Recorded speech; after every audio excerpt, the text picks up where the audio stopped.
മാഷിൻ്റെ ഒരു പാട്ട് പാടാമെന്നായിരുന്നു ആദ്യത്തെ പ്ലാൻ. രാഗം ശ്രീരാഗം. പക്ഷേ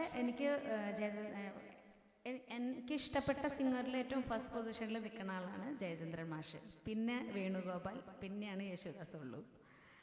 അപ്പോൾ കൂടുതലും റൊമാൻറ്റിക് സോങ്സ്, സിമ്പിൾ സോങ്സ് ആണ് എനിക്കിഷ്ടം ജയചന്ദ്രൻ മാഷിൻ്റെ. അപ്പോൾ വിചാരിച്ചു രാഗം ശ്രീരാഗം വേണ്ട. അങ്ങനെ നോക്കിയപ്പോഴാണ് ആദ്യത്തെ കാലം മുതലുള്ള നമ്മളിപ്പോൾ ഈ സിംഗേഴ്സിൻ്റെ ലിസ്റ്റ് നോക്കിയിട്ട് ഇവരാരും സെലക്ട് ചെയ്യാത്ത കുറച്ച് ഹിറ്റ് നോക്കിയിട്ട് 4 വരി വീതം പാടാം, നമുക്ക് എല്ലാവർക്കും കൂടി പാടാം. അങ്ങനെയാണ് പ്ലാൻ. അപ്പോൾ ലിറിക്സ് മിക്കവർക്കും അറിയാവുന്നതായിരിക്കും, പ്രത്യേകിച്ച് എല്ലാ അങ്കിളുമാർക്കും അറിയാവുന്ന പാട്ടുകൾ കോമൺ ആയിട്ട് നമ്മൾ വളരെ പോപ്പുലർ ആയിട്ടുള്ള പാട്ടുകളാണ് എടുത്തിട്ടുള്ളത്. ആദ്യത്തെ കാലം മുതൽ ഇപ്പോൾ അവസാന കാലം വരെ പാടിയ പാട്ടുകളിൽ നമ്മുടെ മനസ്സിലെപ്പോഴും നിൽക്കണ കുറച്ച് പാട്ടുകൾ.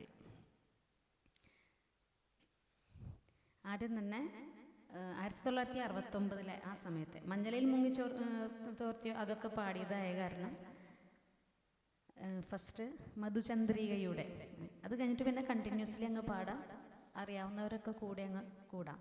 അങ്ങനെ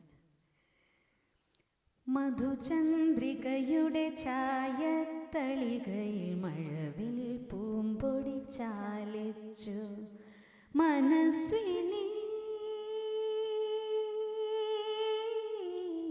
നിൻ മായാരൂപം മനസ്സിൽ ഞാൻ വരച്ചു. മധുചന്ദ്രികയുടെ ചായത്തളികയിൽ മഴവിൽ പൂമ്പൊടി ചാലിച്ചു. ഈ പാട്ട് എൻ്റെ അച്ഛൻ്റെ ഫേവറേറ്റ് സോങ് ആണ്. ഒരിക്കൽ ബാലൻചേട്ടൻ ഇത് പാടിയിരുന്നു, ഇപ്പം ഞാൻ പറഞ്ഞിരുന്നത്.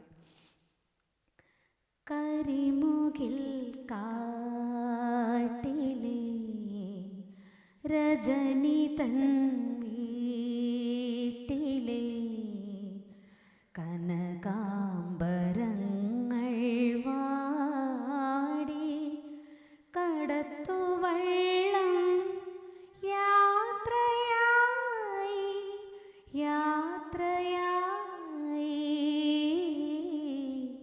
കരയിൽ നീ മാത്രമായി. അശ്വതി നക്ഷത്രമേ എന്നഭിരാമ സങ്കൽപ്പമേ, അശ്വതി നക്ഷത്രമേ എന്നഭിരാമ സങ്കൽപ്പമേ, ഹൃദയാംബരത്തിലെ മുകിലാംബരത്തിലെ മറയാത്ത മംഗല്യമേ, അശ്വതി നക്ഷത്രമേ എന്നഭിരാമ സങ്കൽപ്പമേ. 1969 ഒരുപാട് ഹിറ്റ്സ് ഉണ്ട് കേട്ടോ ജയചന്ദ്രൻ ചേട്ടൻ്റെ. ഞാൻ ചേട്ടനൊക്കെ ഇടയ്ക്ക് വിളിക്കും. വേറൊരു കാര്യം കൂടി പറഞ്ഞോട്ടെ, ജയചന്ദ്രൻ മാഷിൻ്റെ സിസ്റ്റർ ജയന്തി എന്ന് പറയുന്ന, ജയന്തി ആൻറ്റി എന്നാണ്, എൻ്റെ മദർ ഇൻ ലോയുടെ ക്ലാസ്മേറ്റ് ആയിരുന്നു തൃശ്ശൂർ. അപ്പോൾ ഒരുപാട് പാലിയത്ത് തറവാട്ടിലെ കാര്യങ്ങളും അവരുടെ ഒരുപാട് കാര്യങ്ങൾ ഇങ്ങനെ പറയും. പാലിയത്ത് തറവാട്ടിലാണ്, കോവിലകത്തെയാണ്. വളരെ സ്ട്രോങ് ആയിട്ടുള്ള